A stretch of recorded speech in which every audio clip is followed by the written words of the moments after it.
بسم اللہ الرحمن الرحیم۔ السلام علیکم ورحمۃ اللہ وبرکاتہ۔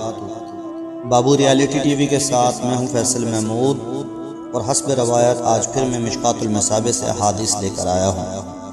آگے بڑھنے سے پہلے آپ سب سے گزارش ہے کہ پلیز میرے چینل کو سبسکرائب کر دیں اور حوصلہ افزائی کے لیے لائک اور کمنٹ بھی کر دیں۔ اللہ تعالیٰ آپ سب کی جان و مال کی عزتوں کی حفاظت فرمائے، آمین۔ بسم اللہ الرحمن الرحیم۔ مشکوة جلد دوئم، حدیث نمبر 4212، حوالہ ابو داؤد۔ باب کھانوں کا بیان۔ حضرت عبداللہ بن عمرو رضی اللہ تعالی عنہ بیان کرتے ہیں، رسول اللہ صلی اللہ علیہ وآلہ وسلم کو کبھی تکیہ لگا کر کھانا کھاتے ہوئے نہیں دیکھا گیا، اور نہ ہی آپ کے پیچھے دو آدمی چلتے ہوئے دیکھے گئے۔ بسم اللہ الرحمن الرحیم۔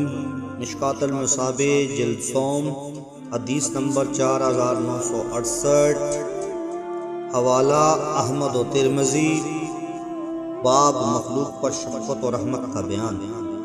حضرت ابو ہریرہ رضی اللہ تعالی عنہ بیان کرتے ہیں، میں نے ابو القاسم صادق و مصدوق صلی اللہ علیہ وآلہ وسلم کو فرماتے ہوئے سنا، کسی بدنصیب شخص ہی سے رحمت طلب کی جاتی ہے